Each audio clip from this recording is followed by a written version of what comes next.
Brothers and sisters, there was nobody and there will be nobody ever like Khadijah radiallahu anha.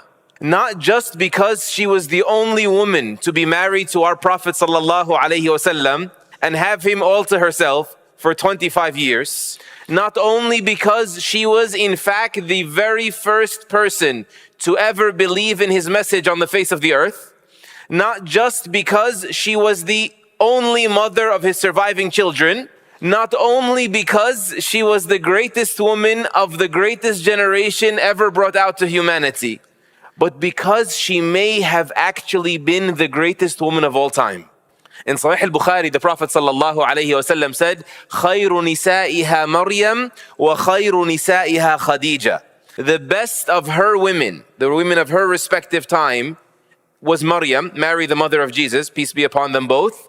And the best of her women, her contemporaries, was Khadijah radiallahu anha.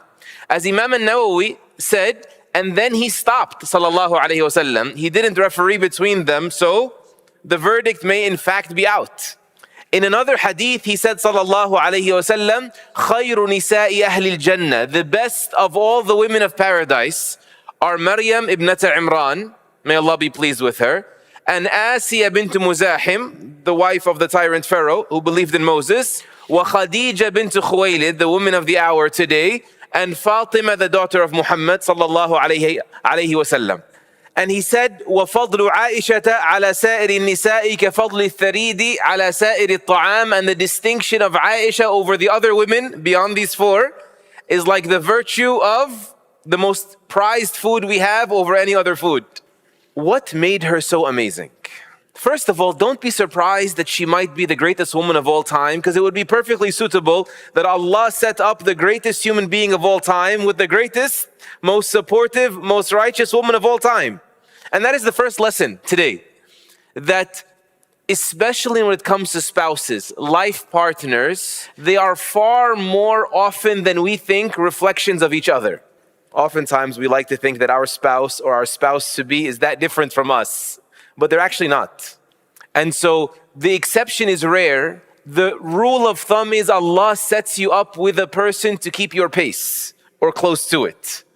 And that is why the Salaf, the early Muslims, would say, if you want Fatima, you need to be Ali. May Allah be pleased with them both. And if you want Ali, you need to be Fatima.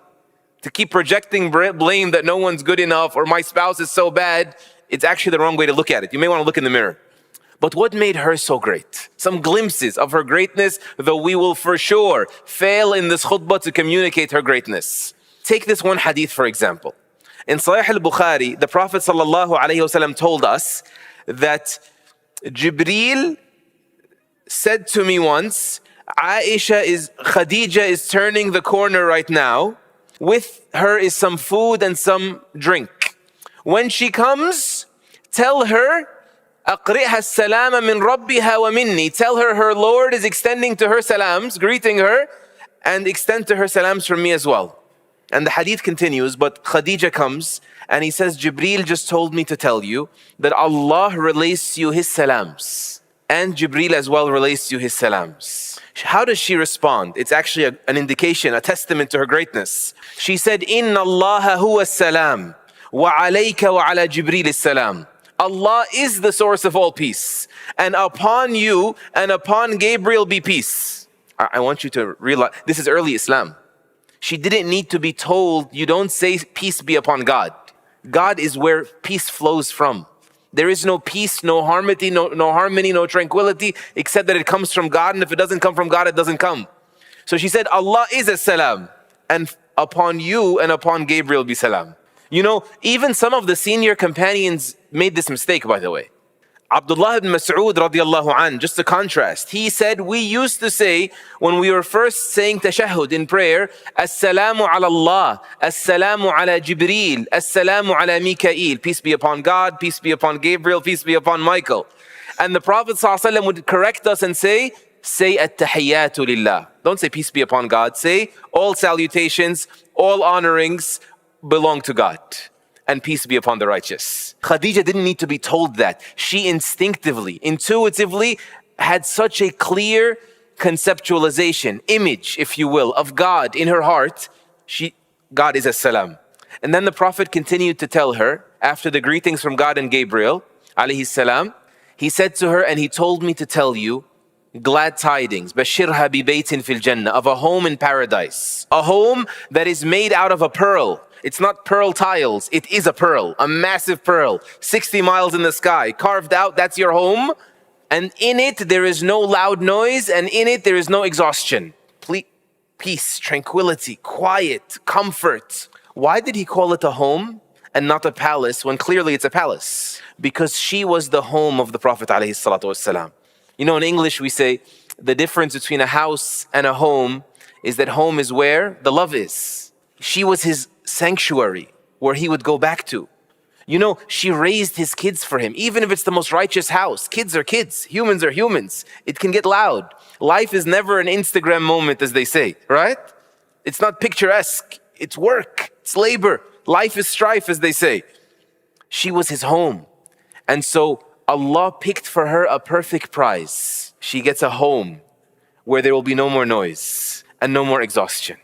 And this is a lesson for us as well, that Allah picks for every deed its most perfect prize. When we learn in Islam that Ibrahim alayhi salam is sitting at Al-Baytul Ma'mur, the Kaaba of the heavens, awaiting there until the Day of Judgment. Why did Allah have his soul there? Because he built the Kaaba of the earth or rebuilt it. Why in Islam are we told that Bilal, the Prophet said in a vision, in a dream, revelation from Allah, I heard your footsteps ahead of me in paradise, O Bilal. Why? No way he's better than the Prophet ﷺ. Nobody is. Then why ahead? It's because Bilal was always walking ahead of the Prophet ﷺ to the masjid to call adhan, to which the Prophet would respond. Why is it that Zayd ibn Haritha radiallahu an is the only companion whose name is in the Quran? Abu Bakr, Umar, Uthman, Ali. Cannot be compared with among the companions. None of them are spelled out in the Quran by name. Only Zayd gets that honor. Why? Because Zayd accepted losing his name, his last name. He used to be called Zayd ibn Muhammad, Zayd the son of Muhammad. Then the revelation came down and said adoption shouldn't happen in this way. Taking care of orphans, yes, but not in the way that erases your biological ancestry. There's rights dependent on this. So you are no longer Zayd the son of Muhammad, which is the most honorific name. You are Zayd the son of Haritha. He accepted that. So how did Allah reward him? By putting his first name in the Quran and nobody else's. You see how it matches the price? Why is it that of all those martyred in the lifetime of the Prophet ﷺ, we are told that Ja'far in particular was given 2 wings to fly in paradise wherever he wanted? Because Ja'far was the one that lost his 2 arms holding up the flag of the Muslims at Mu'tah. And so when you remember Khadijah and her home, right, where there is no noise and no exhaustion, remember it's because that's what she put forward for the deen of Allah Azza wa Jal. She was the emotional anchor of his home. She exerted so much of her protective nurturance, grounding. She reminded him when he came back shivering from the cave, right? It wasn't just his kids. She reassured him. You know, I'll tell you something, brothers and sisters. In light of, the gender wars that are force-fed to us in modern times, a woman will hardly ever find tranquility without leaning into that strength of hers, that even desire of hers, hardwired inside of them to exhibit protective nurturance. And men as well. Men will hardly ever find tranquility in their lives without having at home someone that can offer them that protective nurturance. And the Prophet ﷺ actually spoke to this. In Bukhari and Muslim, he said, خَيْرُ نِسَاءٍ رَكِبْنَ الْإِبِلِ, the best women to ever ride camelback, meaning the best women on earth. صَالِحُ نِسَاءِ قُرَيْشٍ are the righteous women of Quraysh. Of course, Khadijah is among them, actually atop them. Then he describes why. He says, أَحْنَاهُ عَلَى وَلَدٍ فِي صِغَرِهِ وَأَرْعَاهُ عَلَى زَوْجٍ فِي ذَاتِ يَدِهِ, because they are most tender to kids, to the children in their youngest years, and they are most protective nurturance, most protective of their husbands with regards to that which belongs to them. But in this day and age, when sort of a woman parrots, I don't need no man, and then men go their own way, that's actually the name of a movement, men go their own way, they both suffer. But you know who suffers the most? The children suffer the most for a lifetime as adults, because the parents couldn't stop acting like children. As of 2012, 1 of 3 kids in this country is born out of wedlock, let alone divorce rates. 46% of single parent homes grow up with financial instability. But let me ask you a question. Do you think the remaining 54% actually got away scot-free? The other 54%, so many of them were able to secure, even through a single parent, financial security at the expense of emotional security. And that is why you see these harrowing, horrific numbers of single parent homes and delinquency rates, juvenile detention rates, poor academic performance, sort of gang membership, all of suicide rates, negative mental health outcome, all of that. Because the emotional security, you know, if a woman has to work, that's called being a superhero. Like, it's working mother is a redundant statement. It's 2 full-time jobs and more. But to volunteer for this, nobody wins, especially the kids. Khadijah radiallahu anha provided our Prophet ﷺ with all of that and more.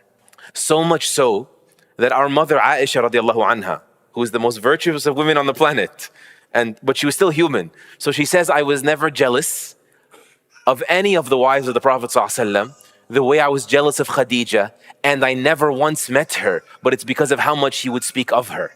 He would always talk about her and praise her. She said, when her sister Hala would knock on the door and ask permission to enter, to ask some question or otherwise, he would become cheerful and say, Allahumma Hala, oh Allah, let it be Hala.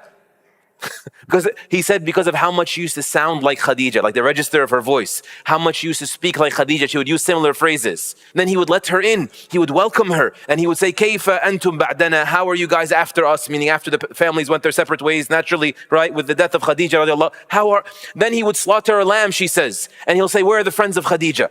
And he would send them meat and say, they used to like my wife. They used to like Khadijah radiallahu anha. She said he would speak about her so much that I lost my temper once, and I said, Khadijah, Khadijah, كأن ليس في الدنيا إلا Khadijah. You're always talking about Khadijah this and Khadijah that, as if there's no one on earth but Khadijah. And so he said to me, إني رزقت حبها. I was provided. You know, who's the provider? Allah. And Allah provides you, like sustenance, food and drink. He's saying Allah nourished me, if you will, with loving her. And then he said, كانت وكانت. Then he went on, she said, to say even more things. You know what else she was like? You know what else she was like?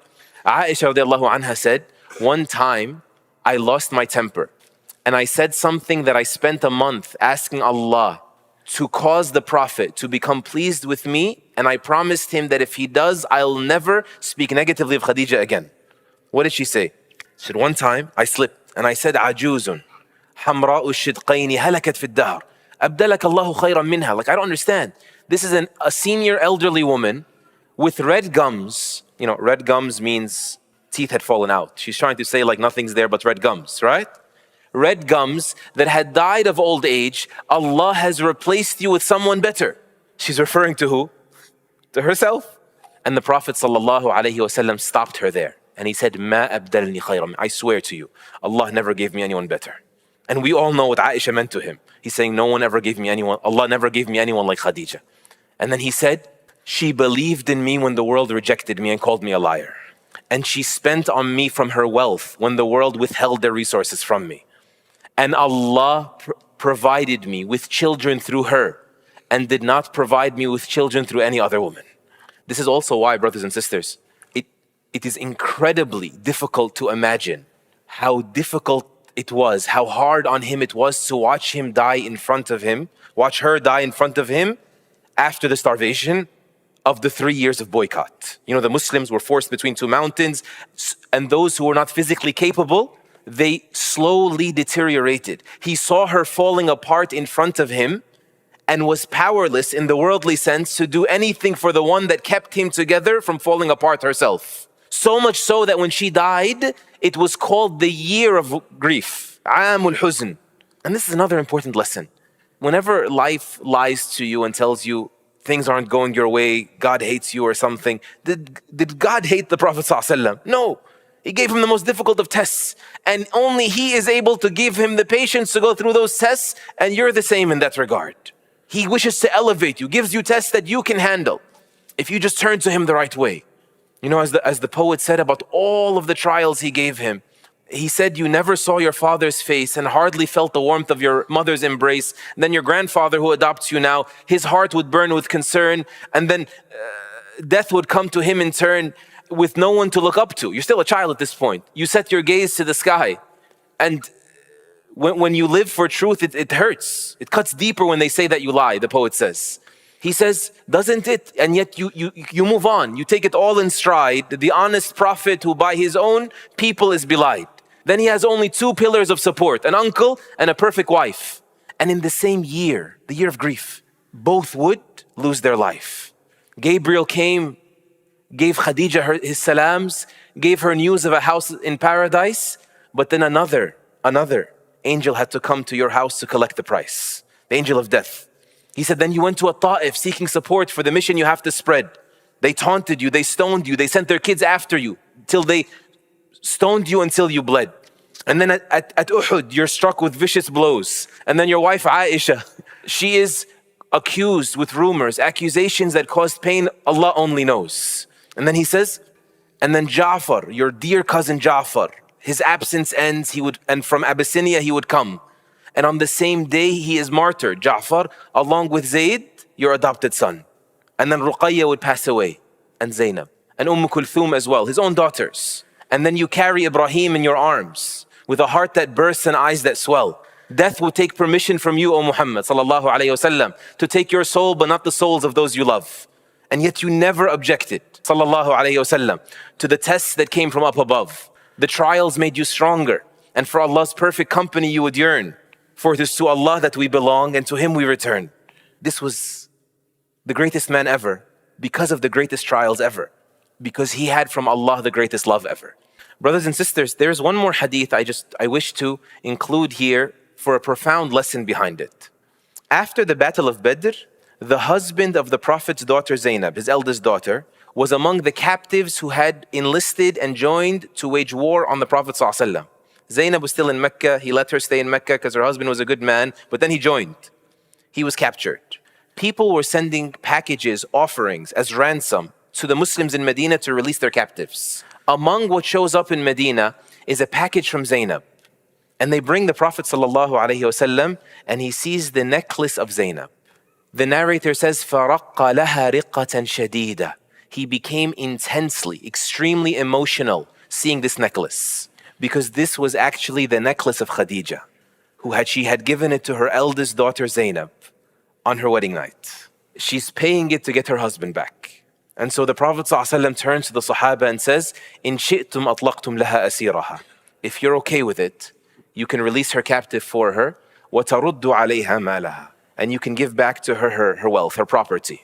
Why is this so profound? He's telling them, even though I'm the Prophet of Allah, even if I'm emotionally charged right now, I still cannot impose against the laws of Allah my own rules. I know my boundaries. And this is a Muslim. This is a religious person.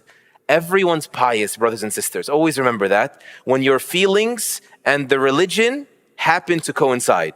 And it happens a lot because this religion is a natural religion and lots of feel good from Allah's way. But the test, the discernment happens when your feelings are one way and the religion is committing you for justice or otherwise to go another way. The religious person takes his feelings by the neck, if you will, and forces them to fold, forces them to conform to the way of Allah. And the superficially religious, the weak in their religious person, takes the religion and bends it at the neck, discards it or distorts it, Allah forbid, to align with their feelings. At the end of the day, being Muslim means to submit. And he showed us, sallallahu alayhi wasallam, right then and there, what submission looks like in its most pristine, beautiful form. May Allah subhanahu wa ta'ala grant us an opportunity in Jannah to meet our mother Khadijah radiallahu anha and to kiss her hands and her feet for all that she has done for our Prophet sallallahu alayhi wasallam and for extension for us all. Allahumma ameen.